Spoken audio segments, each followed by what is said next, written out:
Fala pessoal, sejam bem-vindos a mais uma aula para o melhor curso da certificação CEA. Eu sou o Prof. Renan Duarte e só lembrando vocês, quem quiser ter acesso ao curso completo, com as apostilas em PDF, todos os slides utilizados em aula, mais de 1.100 questões comentadas em vídeo, materiais de resumo direcionados para a revisão e um banco com questões que caem na prova da CEA, cliquem aqui no primeiro link na descrição ou nos comentários fixados para que vocês conheçam o curso completo. No mais, peço para vocês deixarem o like, se inscreverem aqui no canal e desejo a vocês uma excelente aula. A gente vai falar agora sobre características que estão presentes em títulos de renda fixa.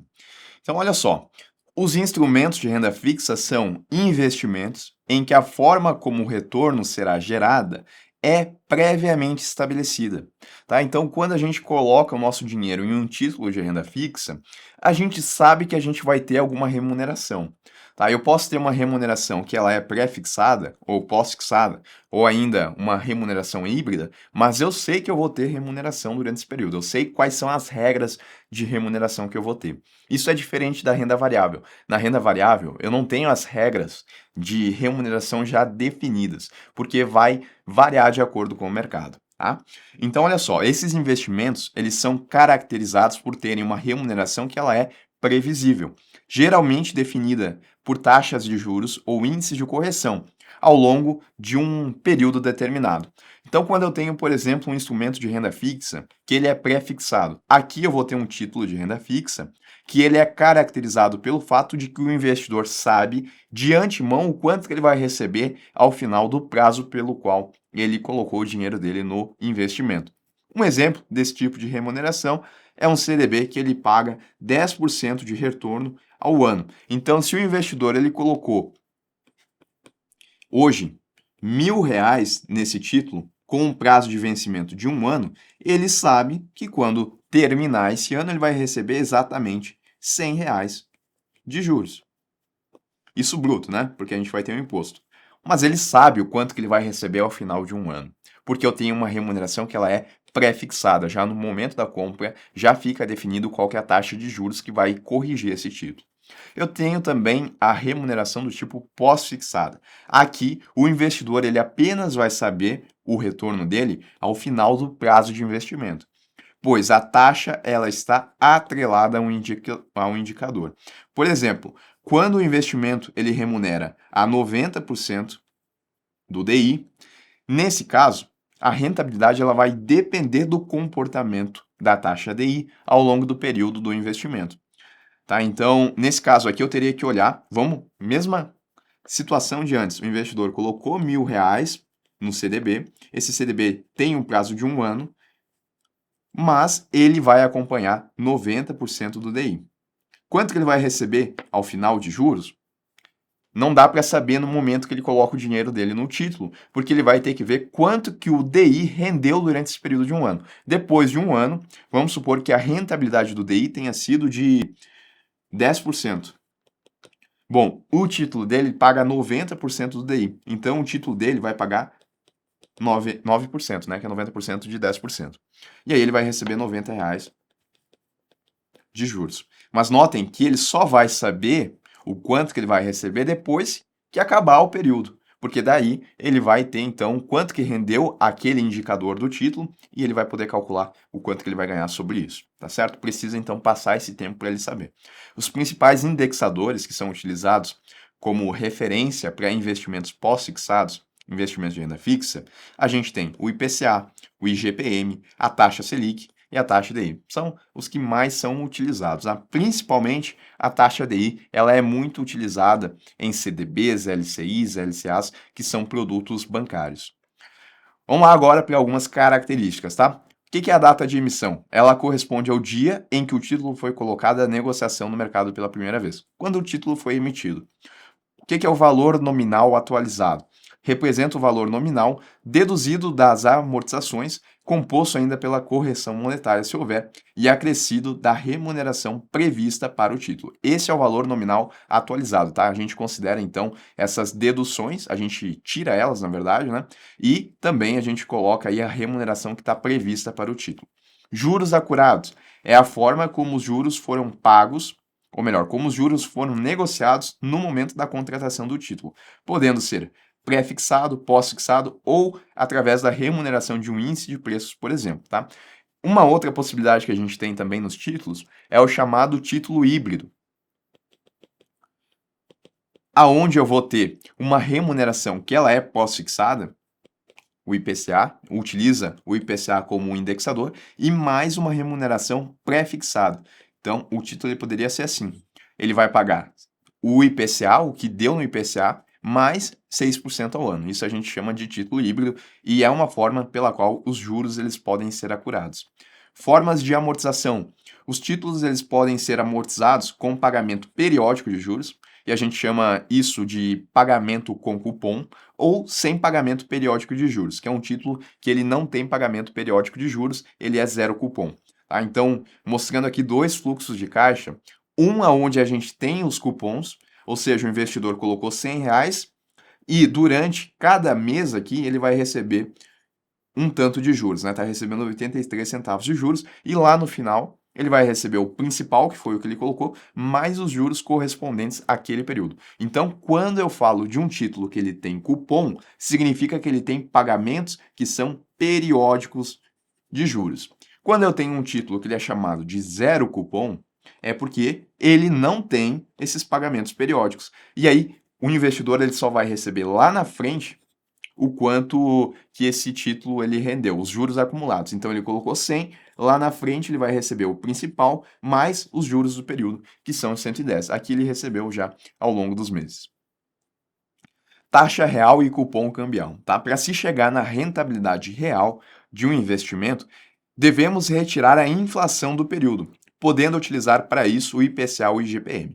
Então, se a gente quer saber qual que é a taxa real, qual que é a rentabilidade real de um título, a gente vai tirar a inflação do período. E aí, a gente pode utilizar diferentes indicadores de inflação. A gente pode utilizar o IPCA, que é calculado pelo IBGE, ou a gente pode utilizar o IGPM, que é calculado pela FGV. A fórmula é essa, tá? Então, se eu tenho um título, por exemplo, que a taxa nominal dele é de 8%,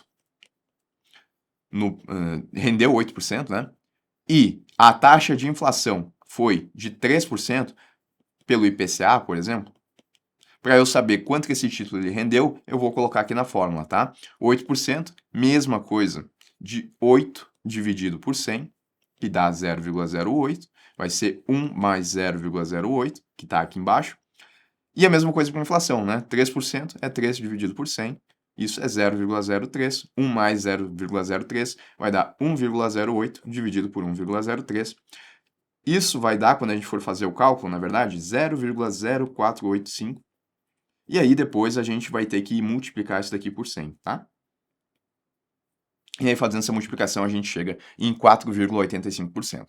Esse é o resultado aproximado da rentabilidade real desse título aqui quando a gente tira o efeito da inflação no período, né? Bom, o cupom cambial é a remuneração em dólares dos reais investidos no Brasil, sendo obtido através da variação da taxa de juros local subtraída da variação do câmbio no período. Então, se a gente quer saber quanto que um investidor lá do estrangeiro recebeu aqui no nosso país, quando ele aplicou em um investimento brasileiro, considerando a variação que aconteceu no câmbio também, que é a relação de preço entre as moedas estrangeiras, a gente vai calcular isso através do chamado cupom cambial. Como é que funciona então?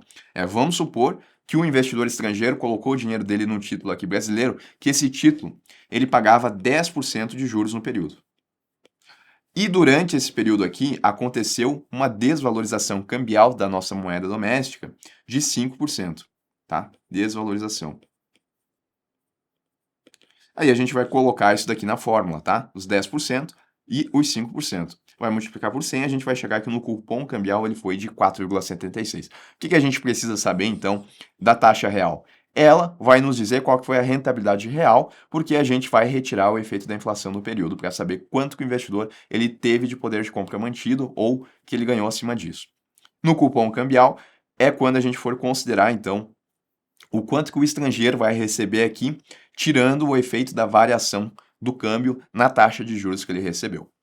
Vamos lá, mais características. Resgate. Eu tenho o resgate antecipado, que acontece quando o investidor ele resolve recuperar os valores investidos antes do prazo de vencimento de um título.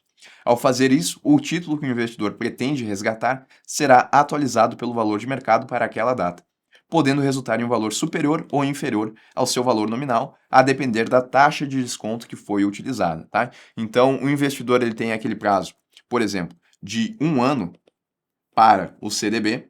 Vamos pensar que esse CDB ele é prefixado de 10%. E antes disso, antes de 1 ano, né, passou 6 meses, ele solicita o resgate antecipado desse título aqui. Ele pode fazer? Pode, tá? Mas provavelmente esse título aqui ele vai ser corrigido pela taxa de juros que está sendo negociada naquele momento no mercado. E através disso, ele vai poder ter uma remuneração que é maior ou melhor do que ele teria se ele mantivesse esse título até o final e recebesse os 10%. Mas é isso, é a possibilidade dele de resgatar o valor antes do prazo de vencimento. E o vencimento antecipado é quando a data do vencimento do título ela é antecipada pelo emissor. Aqui não resulta em perdas para o investidor, porque ele vai receber de maneira proporcional. Então vai ser utilizada a mesma taxa. Aliás, para a taxa de desconto vai ser utilizada a mesma taxa que foi acordada no momento da contratação do título. Eu ainda tenho as chamadas convernantes. Essas aqui, elas são bastante úteis, tá? Quando a gente pensa em debêntures. Então vamos lá. São uma espécie de garantia em grandes financiamentos, mas que são especialmente usados por empresas que estão emitindo debêntures. Nesse sentido, as convernantes, elas impõem obrigações que não podem ser descumpridas pelos devedores, como não ultrapassar determinado endividamento, por exemplo. Então, a empresa, que está aqui, ela vai lá e emite uma debênture. A debênture é um título de dívida, né? Ela está captando recursos com os investidores. A debênture vai ter o seu valor, né? Por exemplo, R$100.000. Quem que está devendo aqui? A empresa. E aí, ao mesmo tempo, ela estabelece governança, que são essas garantias. Ela estabelece que ela não pode ultrapassar um nível de endividamento.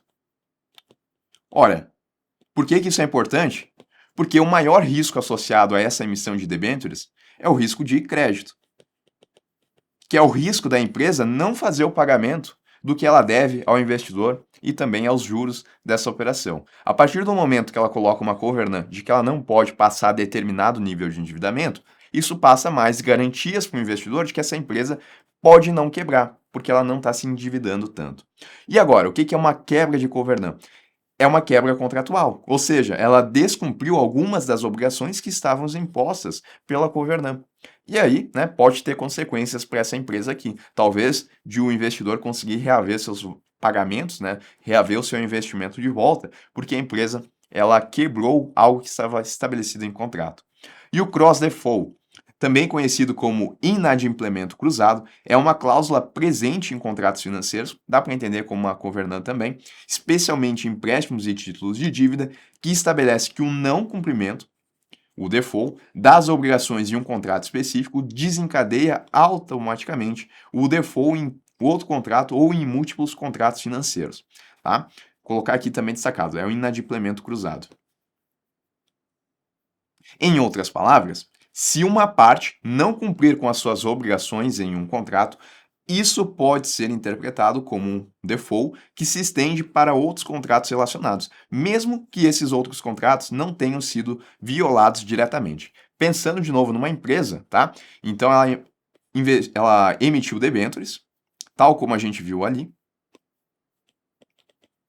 E essas debêntures, elas têm essa cláusula, que é a chamada cross default. E aí, se a empresa que está aqui não cumpriu com algum tipo de dívida que ela tinha, como, por exemplo, ela não cumpriu com o pagamento de um empréstimo que ela tinha no banco, ela não cumpriu aqui, no empréstimo, nem se fala ainda nas debêntures, ela não cumpriu no empréstimo, mas como existe o cross default, a partir do momento que ela não cumpriu o empréstimo, a se tornar uma inadimplente aqui, todas as demais dívidas dessa empresa também vão ser consideradas inadimplentes também, pelo menos aquelas que contarem com essa cláusula de cross default. Tá? Isso, claro, vai passar mais proteção aos credores e os investidores, assegurando que, se houver problemas de pagamento em um acordo, eles possam acionar garantias ou tomar medidas legais, não apenas para esse contrato específico, mas também para outros relacionados, garantindo assim a sua maior proteção dos interesses. Tá? Então, quando ela não honra um pagamento, já é um sinal de que a empresa está com dificuldades. E aí, nesse sentido, antes que ela fique inadimplente diretamente com as debêntures, o pessoal daqui já começa a acionar as garantias para reaver seus valores, tá certo?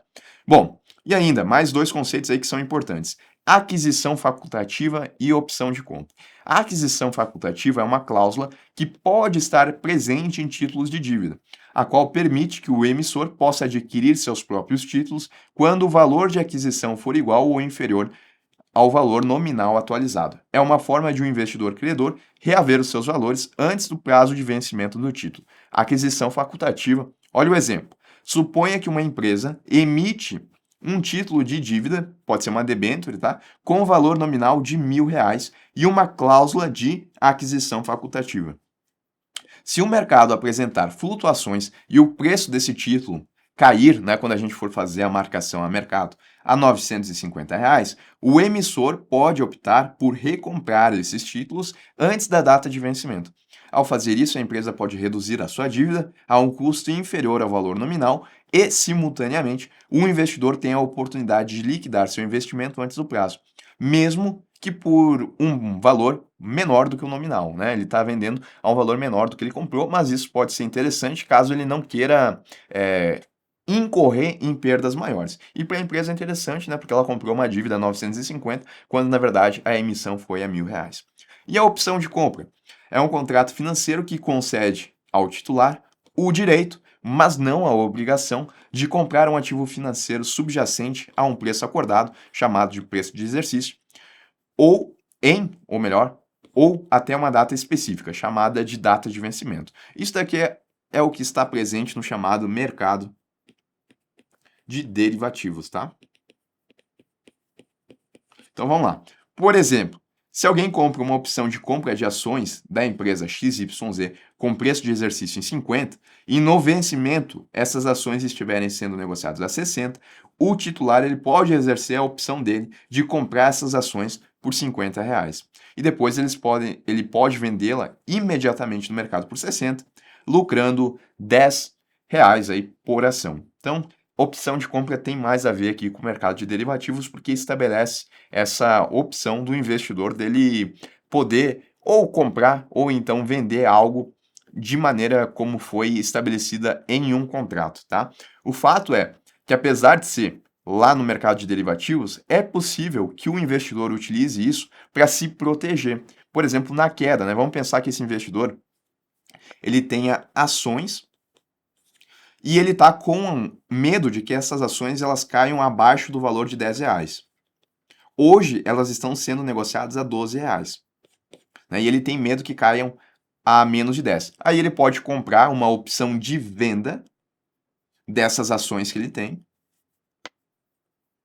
e vender elas caso o preço chegue a R$ 10. E aí ele pode vender essas ações ao preço de 11, depende do que for estabelecido no contrato, ou ao preço de 12, né? Depende do que for estabelecido lá. E se as ações chegarem então a R$ 10, aí ele pode vender essas ações e se proteger assim da queda no preço, tá? Então, apesar de ser lá do mercado de derivativos, a opção de compra ela pode ser utilizada de maneira mais conservadora, tentando proteger os ativos do investidor de uma eventual queda que pode acontecer no mercado.